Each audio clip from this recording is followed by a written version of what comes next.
So this evening, we'll be having a session with Anne. So Anne Obode is the visionary team lead at Everything CNG, where they are pioneering the transition to clean energy through vehicle conversions. So I'm sure you've heard of, cars going from regular fuel to CNG. She works at one of those places where they are pioneering that transition. She's a first-class graduate, the first-class biochemistry graduate from Novena University, and brings management consulting expertise to drive innovation. She's very passionate about Nigeria's green future. She focuses on sustainability mobility solutions, empowering a healthier environment for generations to come. So if you're someone who cares about our environment, environmental sustainability, and even just otherwise, this conversation is great for you to join in. Hi, Anne. How are Hello. you? I'm fine. How are you too? I'm great. I'm actually absolutely excited and buzzing to have this conversation with you today. Um, so I want you to start by telling us a bit about yourself and, you know, we have an idea of what you do now. Of course, you'll get a bit more into that, just general high level. But tell us a bit more about how you started your early days, your early career, and what led you to where you are now. Okay, thank you very much. So I graduated in 2016 from Novena University, where I studied biochemistry. And for my service year, I was posted to Niger State, Mina. Now, generally, there's this thing that NYSC does, whereby if you have a first class, they post you to a university. So I was posted to Federal University of Technology, Mina, biochemistry department, to actually practice the biochemistry I've learned. Now, the thing is, when I was in school, I've always loved biochemistry. By the time I now experienced the practicality, I just knew that, see, what I learned in school is different from these chemicals I'm mixing in real life. I'd rather just write out the equations, but why do I have to mix with the strong smell and everything? So during my NYSC, I already knew that leaving Futmina, I did not want to continue in the biochemistry line. So what I did was, that was 2017. I took a retreat December 2017 to try to form what the next part of my life would be. So the very first thing I encountered, because I was reading, praying, doing everything I could do, actually, I wanted to start a business, but I did not know how to start a business. So I said, okay, I have a few friends that have started businesses. So why don't I just speak with them, interview them, find out how they started, and probably just post it on a blog. So I started my blog called Everyday Greatness with Dilian. And in the year 2018, I started in 2018. 2018 to 2019, I did over 150 interviews. However, in 2018, by March, April, my parents were like, blogging is not a career. You have to get a 9 to 5. I said, okay, you win. No problem. You win. So I had to look for a job that would not interfere with what I was doing. So I looked for a job in a school. And the advantage a school has is it's still a corporate environment. It's a good place to start your career, especially if you're fresh out of NYSC. And you equally have time. So when I'm leaving the office in the evening, I don't have to carry work home. I want to say unlike consulting, but I don't have to carry work home. So I got the job. Yes, I was there for actually 3 years, but within those 3 years, remember 2018, 19, I still ran my blog. 2020, I started a podcast. And then because I was helping small businesses, people started to reach out to me. They wanted websites, they needed advice on, how to run their businesses, and I helped them to the best of my ability. Now, in 2021, I knew it was time to leave, and I wanted to leave the school, leave Abuja. I was in Abuja at the time. I wanted to leave Abuja. And then I woke up to an email inviting me for an interview with Enzo Krypton. Now, I do not remember applying. So I called my sister. I said, see this company. They sent me an email for interview. So my sister, let me check them out. And then she did. She said, go and prepare for that interview. I know the company. They're a good company. I was like, okay. So I did. And by the grace of God, I got the job. When I got the job, I moved to Lagos. And on moving to Lagos, I had to face the reality of what the company does, which is management consulting. And then I realized that the world I was in, the corporate world I was in, is very different from what consulting requires of you. So I had to literally stop everything I was doing so that I can concentrate on the consulting as a role, as a job, as being a business analyst and learning the ropes of it. So I don't want to say too much story, but the process, my years plus at Endzocrypting actually formed the most part of what I know now because of the kind of training I got. And I think maybe as we further on in these conversations, we might have some more, discussions around that. Yeah. And then after that, I went back to school, which is Nigerian University of Technology and Management.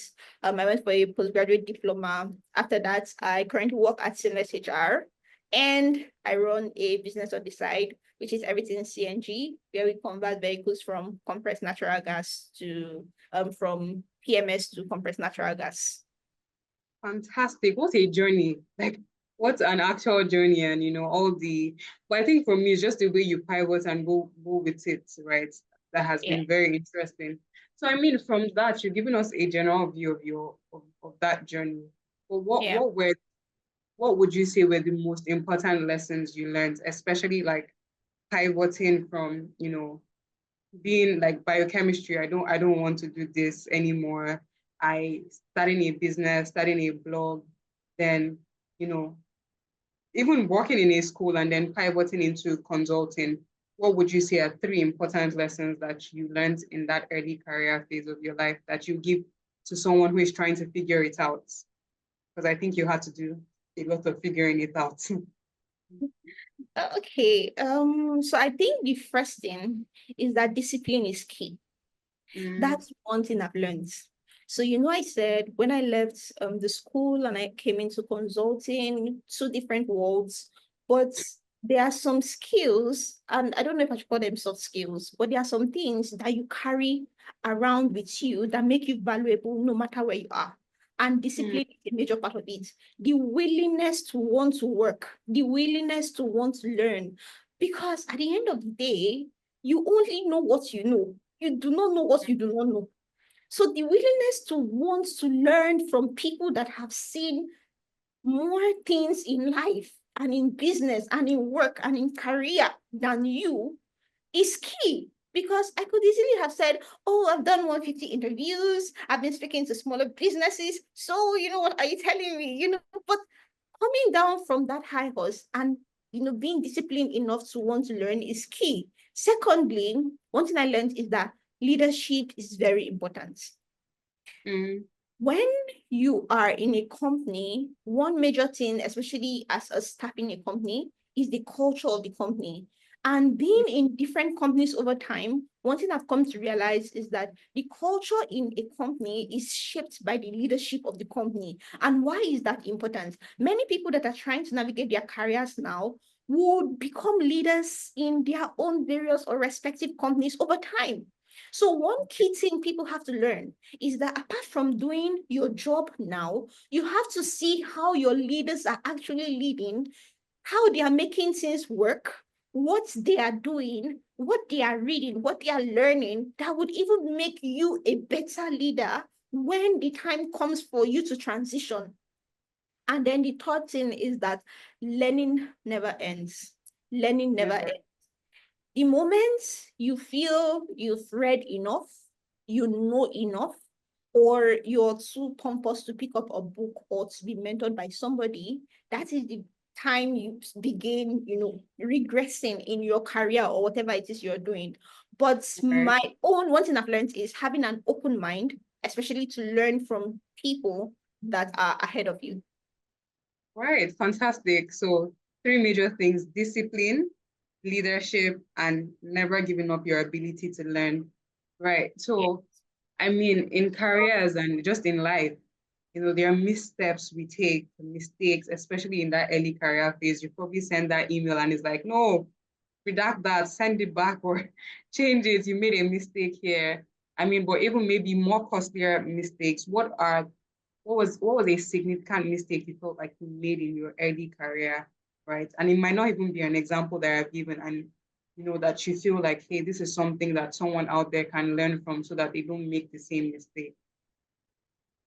So when I was reflecting on that question, so it can be in two ways. So when we talk of a mistake, it can be a mistake in the path you chose, or it can be a mistake on the job. So I interpreted it to be a mistake on the job. And I think it is in my current career that I made that mistake, not even my early career. So currently I'm working in a tech company and I'm assisting the CEO.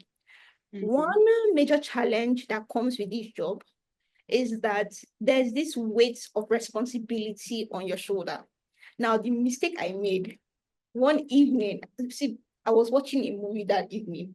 My boss called me. He said, help me book a calendar invite to the board members and book it for 1 hour, 15 minutes. My dear, I don't even know how to calculate 1 hour, 15 minutes again. I went to book rubbish. You see the way my boss called me, he said, is that what I asked you to do? And one thing I realized, the major reason all the times I have made major or mistakes generally is because I was panicking. Right. Yes, it's because I was panicking. So I'm saying, my boss is calling me now, asking me to do something, and then I'm fretting. I feel like, my dear, you just have to learn to trust yourself. That's one thing I've come to realize over time. Once you have built your ability, your own skills to a particular level, you have to trust yourself. Most times, we don't give ourselves the grace to trust ourselves enough to know that we can do the job. Therefore, we end up procrastinating. We end up taking a document that will probably take you 1 hour, 2 hours to create. If you decide to start writing, you end up taking a week because today is Monday. You're like, especially in consulting, am I even capable enough to write a deck for this company? This company is Dangote PLC. You have to trust yourself. The fact that your leader has trusted you means you should trust yourself. That is one thing I have learned. And if you make a mistake, admit you've made a mistake, move on. Right. Right. Fantastic. And I think even maybe in asking clarifying questions, because even here 1 hour, 15 minutes, am I like, is that the duration of the meeting? Or are you saying in 1 hour, 15 minutes from now?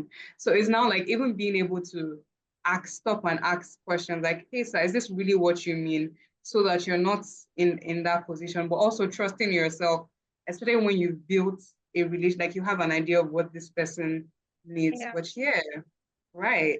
So for you, you've had a lot of pivots, right?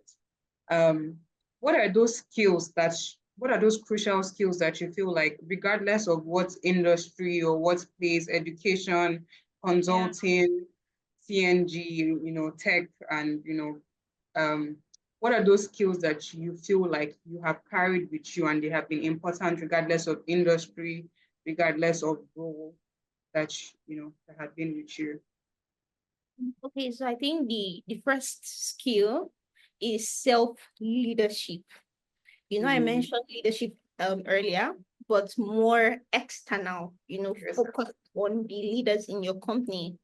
But there is something called self-leadership, the ability to lead yourself, to do what you say you're going to do what is expected of you, to be a trustworthy person.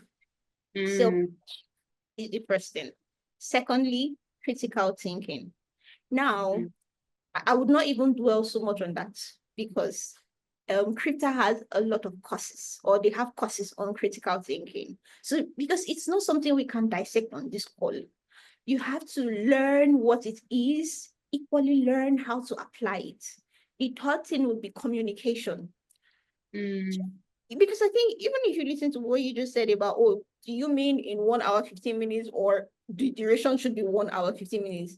Clarity in communication is extremely important because for every business, there are different stakeholders.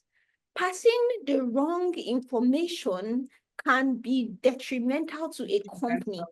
So how you communicate in writing, how you communicate in speaking is very important. In fact, for some people, it is the difference between where they are and where they need to get to. I will give you a very short example and a very short story. My company was recruiting for a particular role, and this role was to be a senior role. So the candidate had gotten to the point where the CEO was interviewing him, and I sat in that interview. Now, for the technical aspect of the skill, he actually knew it totally. But with respect to communication and critical thinking, so my boss asked him a question that is a consulting question. Consulting questions, they'll say, okay, if you're currently in Nigeria, how many vehicles, just estimate the number of vehicles we have in Nigeria. Critical thinking questions. This guy started speaking in tongues. He started just, because I think he has not encountered that kind of question before. So he was really lost. In his estimation, he was estimating rubbish and everything. And guess what? Because of his communication and critical thinking skills that were lacking, even though his technical skills were on point, we hired him, but for a lower position. Oh, wow. So probably they were supposed to pay him X, Y, Z. They ended up paying him X, Y because of critical thinking and communication. So in your career, as you're building your career, you're learning your skills, you're good at coding. In fact, nobody can code like you. Learn how to speak. Because at the end of the day, when it comes to presenting to management, you would not just present code, hello equals to something, something. Thank God I've even forgotten about how to code. Like, you're not just going to hello world. You're not going to present that. You're going to actually communicate in clear terms. And the clearer you can communicate, the better you look before your bosses, and the more they can trust you. Yeah. Wow, that is very insightful, and especially like the example. Well, of course, unfortunately for him, just understanding that difference in communicating and critical thinking would be the game changer. Like, amazing or sad, but also just lets you know the gravity of communication and critical thinking, or critical thinking and communication, because you need to think first before you speak or write in that way. Right. So, everybody has expectations for, their early career. That's, especially like for you, you came out first class graduates, leaving school. And then maybe you've given us a bit of an entry to this, that, hey, you love biochemistry and you thought, yeah, this is my thing. I worked so hard, I've gotten a first class. And then you're thrown back into that lab and you're like, absolutely not. Right. So maybe a bit deeper, what were your expectations versus your reality? So we can start with that, and then even moving from that into, your blogging and business era, and then even from that into your consulting era, and then even to this era. I know that it sounds like a lot, but what were the expectations you had versus the reality that you had? And how did you navigate and balancing out those discrepancies? Okay, so I think this would probably be the shortest answer. Okay. Because I'm not sure I had expectations. If I remember clearly, when I was leaving school, even when I was 7, my major expectation was to dress up as a corporate girly and go to work. Those were my what? Yeah, that was just, you need to see me when I see people going to work. I'll be admiring them. Like, you people get to dress up and go to work. I can't wait. I don't know, I'm like that. Don't mind me. So, but I did not necessarily have particular expectations. And I think the major reason for that is because one thing I have always determined in my mind and in my heart is to do the best wherever I find myself.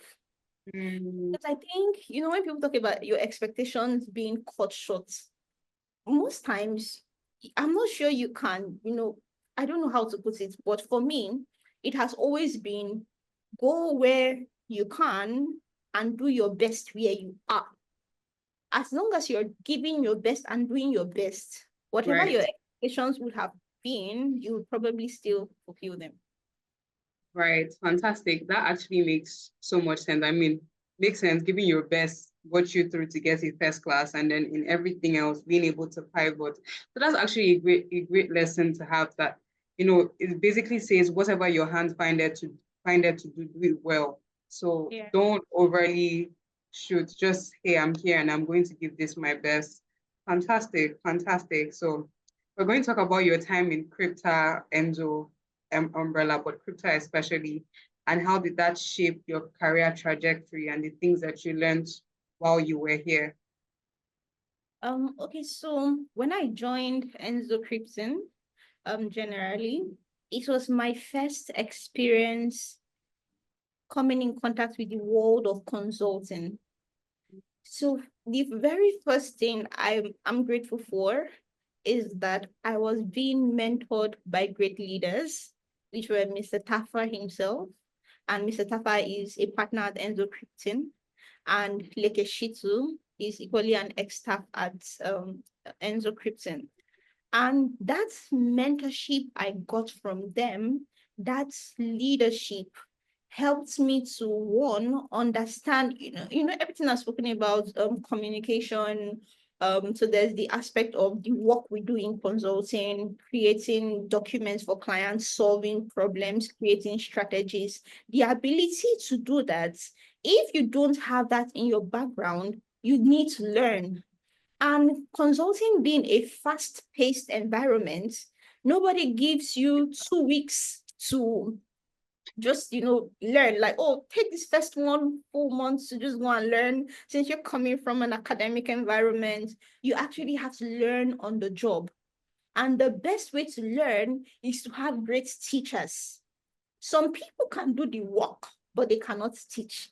But it is now a privilege to have someone that can do the work and can also teach and mentor you. In fact, there are people that they mentored me. It was almost as if they were molding my life to be better than theirs. Like, I'm going to give you everything in me. And I'm always grateful for my time at Enzo Crypton. I'll literally call it my career formative years, because thing I've learned, I've carried it to where I am right now. Even working in a tech company, every other thing I'm doing, or every other thing I've done after Enzo Crypton, even while I was in fact, while I was in school, one major distinguishing factor for me was the fact that I was coming from Enzo Crypton, the things I have learned. So we had classes on strategy, and I knew answers that people did not even know. So I think there's a question about, oh, what would you advise people, people that are young in their career? See, my advice is just one thing. If you are not a specialist is someone that their career path is defined. Let's say you are a lawyer, a doctor, or you want to be like a plumber, just specific career paths, right? I would say try to get your hands into consulting. And one good way to start is to start with crypto. And I hope Ian would speak more on crypto so that people can understand how they can be a part of that community where you learn. Because at the end of the day, what you know is what will carry you through this world. A lot of people talk about money, but you don't know that the money you make is still determined by the amount of knowledge you have. Yeah. Thank you. Fantastic. Thank you. And I mean, today's session, the plan was to keep it nice and short and packed, right? And in a way, you have answered my final question, which was, it's like a two-way question, that what advice would you give to young professionals, people that are starting out their career, in terms of figuring out what they want to do, right? And I basically answered that for me. So at this juncture, right, I would move on to ask people, just a few minutes. It's already 5:30. That was our time, which has been great. Please, do you have any specific questions for Anne that you would like her to answer? Please, you can just start typing in the chat room if you have any specific questions so that we get that. So before they type the questions, so when I was thinking through the answers about advice, to give to Mm. people. So there's someone called John Obede, and I attend some of his classes. There's something he taught us. He said, you have 4 currencies. You have money, your energy, your attention, and time. Now, when you're starting out in your career, you don't have money, but you have energy, which is like energy to do work. You have your attention, your focus, your ability to focus and carry out a task. And you have time because you're still. So generally, you have to, at the beginning, trade your attention, your energy, attention, and time for money. That is at the early stages in your career. Now, when you're trading your energy, attention, and time for money, there are 2 things involved. When it comes to a job, there are 2 things involved. There's learning and there's earning. I'll repeat it. There's learning and there's earning. When you are young in your career, always prioritize learning over earning. Why? Because what you know, you can always convert what you know into money in different ways, especially in our society where it is now most things have been digitized, right? You have digital, these ebooks, courses. So there are many ways to monetize your knowledge. But so there are different, types of knowledge generally. But while, we have a lot of people learning, let's say things that have to do with media, for example, and those are skills that are important. Learning the skills that can help you be a better business strategist. So if you want to be an entrepreneur or a solopreneur, that is a business. You still have to know how to strategize and how to run your own business. So which is why taking lessons at Scripta, for example, would help you, because what you know, you have to refresh your knowledge, but what you know is in you. Somebody cannot take it from you. But if you see a company that wants to pay you a huge amount of money, but you don't get to learn anything new in that company, especially when you're still very young in your career, I would say they are cheating you, because one thing you would not get back is time. And time is more important than the shoe you are wearing today. Because most people forget that if you're currently 25, you want to wear Prada. Do you know it is even better to wear Prada when you're 33 than when you're 25? Because when you're 33, the shakara, it will be doing you to do more shakara because you have mates and people that are already successful. But if you eat up your useful and youthful years in just earning because in earning over learning, you find out that when you actually now need the knowledge, you don't have anything to draw from. All you just have is the paper. There are people that actually go to work 9 to 5. They don't do anything much. They just show up, and when their boss is coming, they just do if that is your job, leave. Leave and come to Enzo Crypting. Let them tear you apart. And rebuild you. Wow, fantastic advice, actually. Like it's so much better to learn, and your attention and your ability to learn and absorb things early. So give yourself to learning early. So there's a question here, Sammy, because I'd like to confirm. So for someone transitioning to another career like tech, so this means you're transitioning to tech. What kind of skills would you recommend? My question is this coding tech, or there are different sides of tech? Maybe you can clarify what you want to say there. So Sami Ko, please, can you clarify a bit more? Thank you. Adeyemi Oyinkasola, do you want to unmute and speak, or you want to type? If you want to unmute, you can go ahead and unmute. Okay, and good evening, everybody. Good evening and good evening. So my question is that I know that you spoke maybe like briefly about learning over earning, I guess.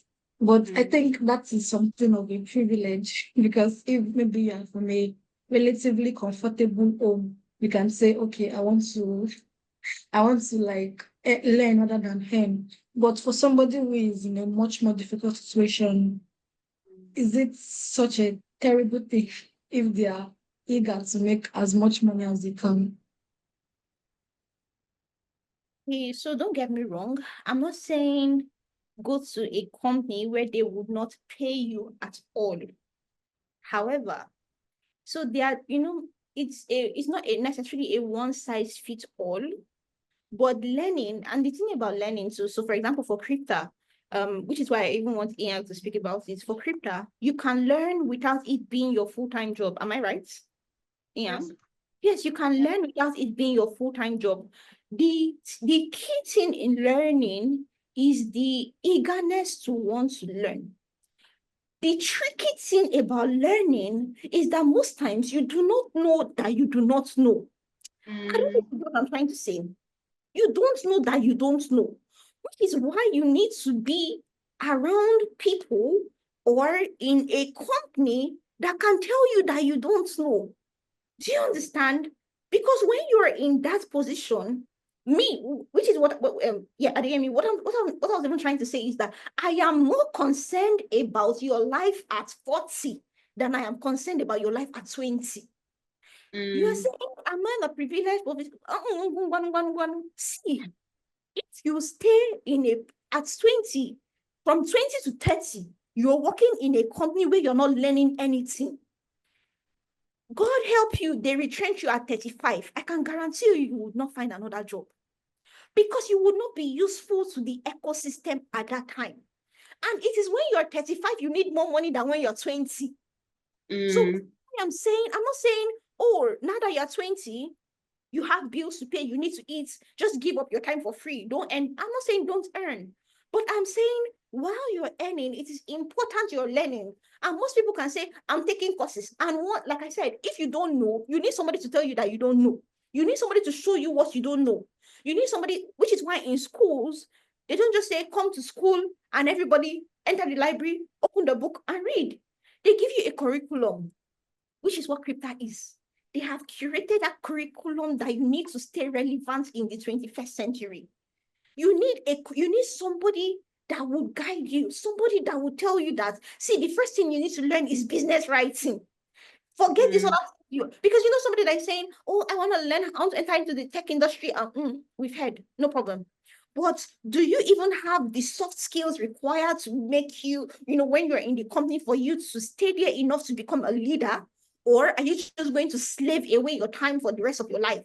Because your formative years are very important. They are very critical. Because very soon you get married, you have a child. You would need more money when you have a child than now that you're single and you want to attend Burna Boy concerts.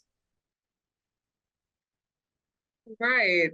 Fantastic. I think Oyin Kansala, I completely understand your question, and I think Anne has done a great job in answering that. So it's not that she will not earn at all, but if you're not learning, if you find a place that pays you well enough and you're learning, great. But most times in the beginning of your career, that might not be the case. So if you're not learning, please go somewhere that you would learn and of course earn enough to pay your bills, and you can build up from there. You can only go up and up from there. Thank you all for your time. At this point, I don't think there are any other questions. Thank you all. Do enjoy the rest of your week. Thank you so, so much. And thank you for sharing your journey with us. We really do appreciate it. And I'm sure someone has learned something here. I myself have learned something here. All right. Thank you everyone for your time.